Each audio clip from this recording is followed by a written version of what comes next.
morning and welcome to the 201st podcast of Andy Collier-talks cricket memorabilia.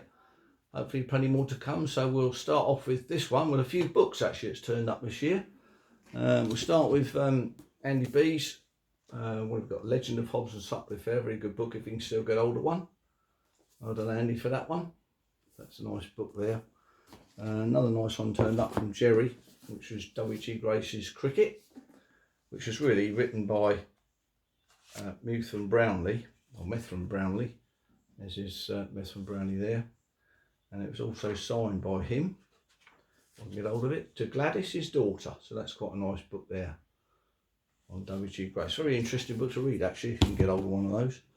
Then we got Horace Snary. Not many people knew about Horace Snary until Jonathan Farmer did this lovely book on Horace. So an ACS publications there of Horace Snary. Well done Jonathan on that one. One here from Roger Packham. This is rather mad about cricket. It's Jane Austen and her cricket connections, which is I've not read this one yet, but that's on the list. So well done Roger for doing another one. I think it's only 200 or so in this series of that particular book.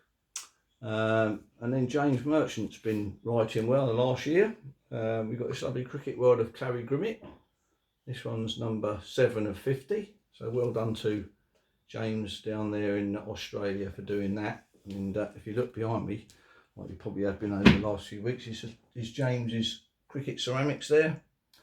Another nice production there. There was another one there, Victor Richardson, that turned up from John Lithicus. So that's quite a nice book there. Monty Noble, if you've probably seen this shelf's been filling up over the last couple of years with some decent books. So anyway, that's the books at the moment. I've got one more here from supporting the Sussex Museum, which is a history of cricket at Keep Castle or Nep Castle and the parish of Shirley, supporting the Sussex Cricket Museum, which is a great cause down there, keeping the history of the game alive. That's great. Well done to Sussex Cricket Museum, John. And these ones here, this is the Invincibles. I think there's 7 in this one of the surviving Invincibles. Nice drawings here, signed. I can't quite remember who the artist was, but I'll get to that. Ron Hammonds, nice one there. Actually, it's stuck together on Hammonds, and the next one behind him, which is still the survivor of the 48, is Neil Harvey, the great left-hander, Neil Harvey. And Arthur Morris there, another great left-hander. Great battles with Alec Bedser. Neil Harvey's big mate, Sam Loxton.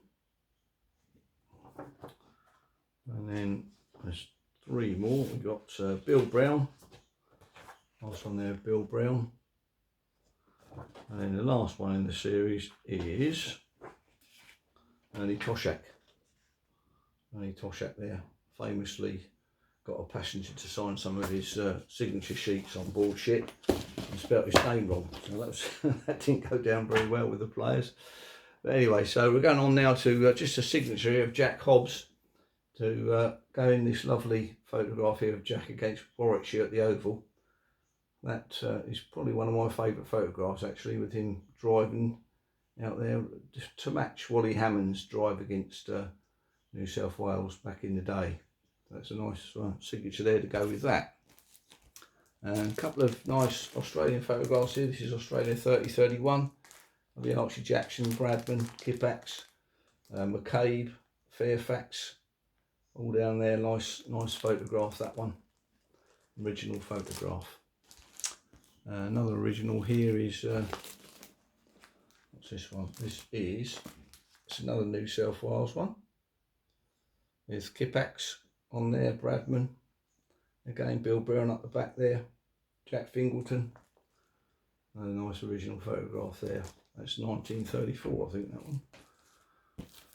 A nice one here. This is 34.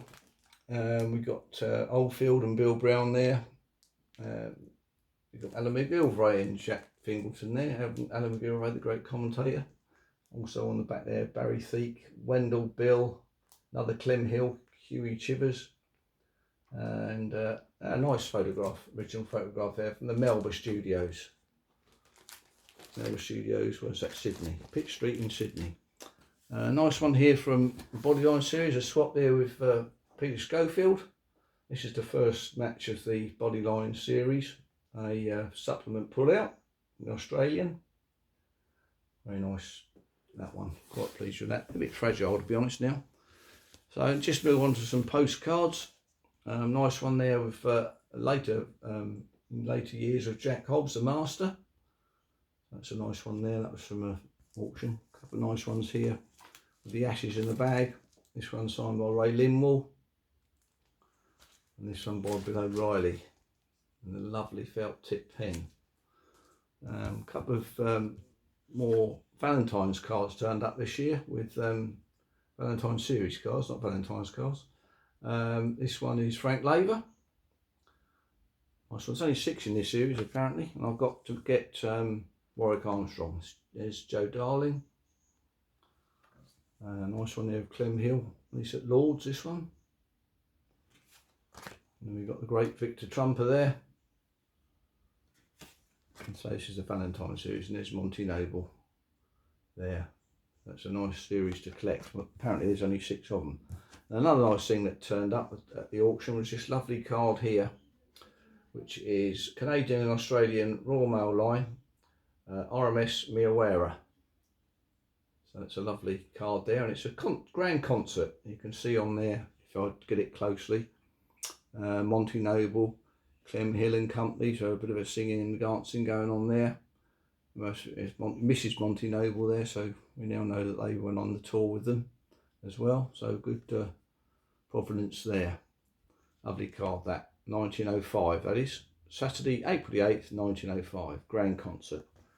Okay, well that's about it for this week. Probably get back to some normal stuff next week. I'm waiting for some lovely postcards from Australia, so hopefully you'll enjoy this one, and I'll see you on the next one. Cheers, have a good week.